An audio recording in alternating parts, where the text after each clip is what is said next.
ನಮಸ್ಕಾರ ಗೆಳೆಯರೇ, ಮತ್ತೊಂದು ವಿಡಿಯೋಗೆ ಸ್ವಾಗತ. ನಾನಿವತ್ತು ಮೈಸೂರು ಕಡೆ ಹೊರಟಿದ್ದೀನಿ. 11 ಗಂಟೆಗೆ ಹೊರಡ್ತಾ ಇದ್ದೀನಿ. ನಾನು ಎದ್ದು ರೆಡಿಯಾಗಿ ಹೊರಡೋಷ್ಟರಲ್ಲಿ ಲೇಟ್ ಆಗಿಬಿಡ್ತು. ಬೆಳಗ್ಗೆ 5 ಗಂಟೆಗೆ ಹೋಗೋಣ ಅಂತ ಪ್ಲ್ಯಾನ್ ಮಾಡಿದ್ದೆ. ಏನು ಮಾಡೋದು, ಈ ಚಳಿಯಲ್ಲಿ ಬೆಳಗ್ಗೆ ಎದ್ದೊಳಕ್ಕೆ ಆಗಿಲ್ಲ. ಎದ್ದಿದ್ದೆ 8 ಗಂಟೆ. ವಾಹ್, ಅಣ್ಣ ಯಾಕೋ ಬಿದ್ದೆ ಹೋದ್ರು.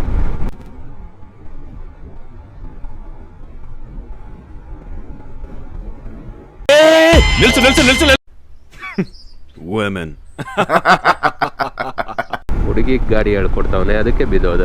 ಇನ್ನು ಮೈಸೂರು ಹೋಗೋದಕ್ಕೆ 3 ಅವರ್ಸ್ 2.5 ಅವರ್ 3 ಅವರ್ ಬೇಕು. ಈ ಸರ್ವಿಸ್ ರೋಡಲ್ಲಿ ಹೋಗ್ಬೇಕು. ಪೆಟ್ರೋಲ್ ಹಾಕ್ಸ್ಕೊಂಬಿಡೋಣ. ಪೆಟ್ರೋಲ್ 450 ಪವರಾ? ನಾರ್ಮಲ್ ಇಲ್ವಾ? ನಿಮ್ಮ ಕೊಡ್ತಾನೆ. ಎಷ್ಟೈತೆ ಡಿಫ್ರೆನ್ಸು ಪವರ್ಗೋದಕ್ಕೂ? 7 ರೂಪಾಯಿ ಇದೆ ಸರ್. ಈ ಲೇಟೆಸ್ಟ್ ಗಾಡಿಗಳಲ್ಲಿ ಬರೋ ಕಾರ್ಗೆ ಇದಕ್ಕೆಲ್ಲ E20 ಪೆಟ್ರೋಲೇ ಆಗ್ತದೆ. ಅಂದರೆ ಎಥನಾಲ್ 20%. ಅಂದರೆ ಪವರ್ಗೆ ಎಥನಾಲ್ 20% ಮಿಕ್ಸ್ ಐತೆ. ನಾರ್ಮಲ್ದಕ್ಕೂ ಮಿಕ್ಸ್ ಆಯ್ತಾ? ಈಗ ಹಳೆ ಗಾಡಿಗಳ್ಗೆ ಹಾಕ್ತಿರಲ್ಲ ಇದನ್ನ, ಅವಾಗ ಇಲ್ಲ ಸರ್, ನಡೆಯುತ್ತೆ. ಈ ತರ ಒಂದು ಮ್ಯಾಟ್ರೇ ನಮಗೆ ಗೊತ್ತಿಲ್ವಲ್ಲಣ್ಣ. ಅದೇನಂದರೆ ಇಂಜಿನ್ ಕ್ಲೀನ್ ಮಾಡಿಕೊಂಡು ಮೈಲೇಜ್ ಪಿಕಪ್ ಚೆನ್ನಾಗಿ, ಬೂಸ್ಟ್ ಚೆನ್ನಾಗಿರ್ತದೆ. ಬೂಸ್ಟ್ ಇದೆ, ಬೂಸ್ಟ್ ಚೆನ್ನಾಗಿರ್ತದೆ. ಬೂಸ್ಟ್ ಇದೆ. Boost is a secret of my energy. ನೋಡ್ತೀನಿ, ಈಗ ಟೆಸ್ಟ್ ಮಾಡ್ತೀನಿ. 20 ರೂಪಾಯಿ ಡಿಫ್ರೆನ್ಸ್ ಅಲ್ಲ. ಮೈಲೇಜ್ ಇದಕ್ಕೂ ಅದಕ್ಕೂ ಒಂದ್ಸಲ ಓಡಿಸ್ ನೋಡಿ. E20ಗೆ ಪವರ್ ಪೆಟ್ರೋಲ್ ಹಾಕ್ಸ್ಬೇಕಾ? ಸುಮ್ಮನೆ ಅವ್ನು ಬಿಸ್ನೆಸ್ ಮಾಡ್ಕೊಳ್ಳೋದಕ್ಕೋಸ್ಕರ ನನಗೆ ಬೋಣಿ ಮಾಡಿಸ್ತಾ ಅಷ್ಟೇ ಪವರ್ ಹಾಕ್ಸ್ಬಿಟ್ಟು.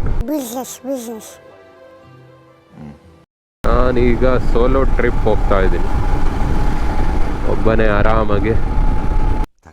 ಈ ಥರದ್ದು ಮಾಡ್ಲು ಕರ್ನಾಟಕದಲ್ಲಿ ನೀವು ಒಬ್ಬರೇನೋ? ನಿಮ್ಮ ಜೊತೆಗಾರ ಯಾರು ಅವರಪ್ಪ?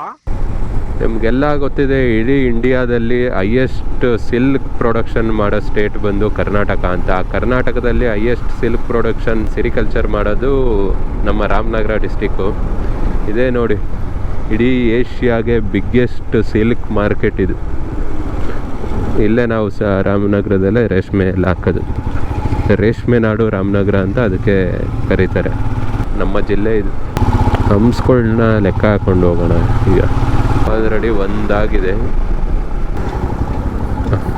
11ನೇ ಹಂಸ ಇದು ನೋಡಿ. ಇದು ಚನ್ನಪಟ್ಟಣಗೆ ಎಂಟ್ರೆನ್ಸ್. ಇದು ನಿಮಗೆಲ್ಲ ಗೊತ್ತೇ ಇದೆ, ಚನ್ನಪಟ್ಟಣದ ಗೊಂಬೆ ಫೇಮಸ್ ಅಂತ. ಚನ್ನಪಟ್ಟಣದಲ್ಲೇ ಮ್ಯಾನುಫ್ಯಾಕ್ಚರ್ ಮಾಡೋದು, ಹ್ಯಾಂಡ್ ಮೇಡ್ ಅವೆಲ್ಲ.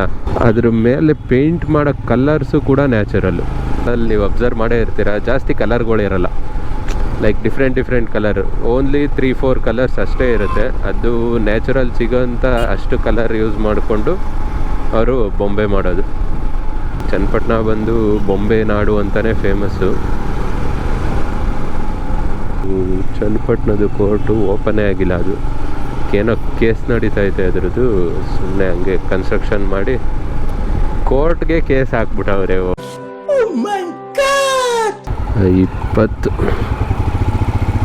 20 ಹಂಸ 20ನೇದು ನೋಡಿ. ಇವಾಗ ಮದ್ದೂರು ಸಿಟಿಗೆ ಎಂಟರ್ ಆಗ್ತೀವಿ. ಇದೇನು ಹೇಳಮಯ್ಯ, ಊರ್ ಬಿಟ್ಬಿಟ್ಟು 10 ಮೈಲಿ ಬಂದ್ಬಿಟ್ಟಿದ್ಯಾ? ಊರಲ್ಲಿ ಇದ್ರೆ ಆಯ್ತಿರ್ಲಿಲ್ವಾ? ಸ್ವಲ್ಪ ಪೀಸಾಗಿ ಬೆಂಗಳೂರು ಟ್ರಾಫಿಕ್ಕು ಎಲ್ಲ ಬಿಟ್ಟು ಆರಾಮಾಗಿ ನೆಮ್ಮದಿಯಾಗಿ ಓಡಾಡ್ಕೊಂಬರೋಣ ಅಂತ ಮೈಸೂರಿಗೆ ಹೋಗ್ತಾ ಇದ್ದೀನಿ. 22ನೇದು ಇದು. ನಂಗಂತೂ ನಿದ್ದೆ ಬರ್ತಾಯಿದ್ದೆ. ಮದ್ದೂರು ಏನು ಫೇಮಸ್ಸು ಅಂದರೆ ಮದ್ದೂರು ವಡೆ. 25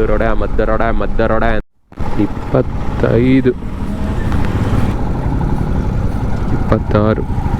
ಸೊ ನಾನೀಗ ಮಂಡ್ಯ ಸಿಟಿ ಒಳಗೆ ಹೋಗೋದು ಬೇಡ, ಪೀಸ್ಫುಲ್ಲಾಗಿ ಇದರಲ್ಲಿ ಹೋಗೋಣ, ಬೈಪಾಸಲ್ಲಿ ಅಂತ ಡಿಸೈಡ್ ಮಾಡಿದ್ದೀನಿ.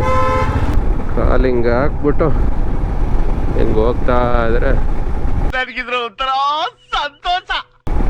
ಎಲ್ಲೂ ಬ್ರೇಕ್ ಹಿಡಿಯೋಂಗಿಲ್ಲ, ಏನೂ ಇಲ್ಲ. ಖಾಲಿ ರೋಡ್ ಇರುತ್ತೆ. ಬಟ್ ಸಿಟಿ ಒಳಗೆ ಹೋದರೆ ಟ್ರಾಫಿಕ್ ಇರುತ್ತೆ ಮಂಡ್ಯದಲ್ಲಿ.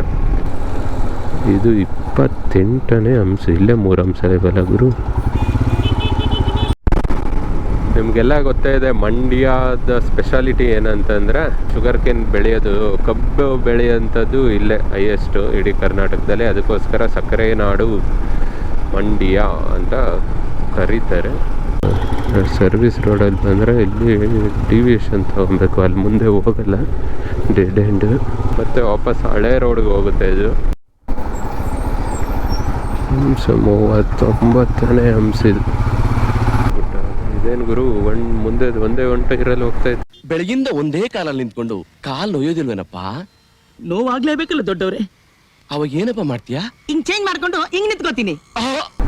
ನೋಡಿ ಇಲ್ಲಿ ರೈಟ್ ಸೈಡ್ ಹೋದರೆ ಶ್ರೀರಂಗಪಟ್ಟಣ ಒಳಗಡೆ ಹೋಗುತ್ತೆ. ನಾನೀಗ ಬೈಪಾಸಲ್ಲಿ ಹೋಗ್ತಿದ್ದೀನಲ್ವ. ಈ ಹಂಪ್ಸ್ ಬಂದು 45ನೇದು, 45, 48. ಕೊನೆಗೂ ಮೈಸೂರಿಗೆ ಬಂದ್ವಿ. ಟೈಮ್ ಬಂದು 12:45, 1 ಗಂಟೆ. ಹಾಫ್ ಸೆಂಚುರಿ ಆಗಲೇ ಇಲ್ಲ. ಕೊನೆಗೂ ಬರೀ 48 ಹಂಪ್ಸಿಗೆ ನಿಂತ್ಕೊಂಡ್ಬಿಡ್ತು. ನೆಮ್ಮದಿ ಸಿಗೋವಂಥ ಜಾಗ ಬಂದು ಮೈಸೂರು ಸಿಟಿ. ಆಮೇಲೆ ಮೈಸೂರಲ್ಲಿ ಟ್ರಾಫಿಕ್ ಪೊಲೀಸ್ ಆಗಲಿ ಯಾವುದೇ ಪೊಲೀಸ್ ಆಗಲಿ ಫುಲ್ ಸ್ಟ್ರಿಕ್ಟ್. ಸ್ವಲ್ಪ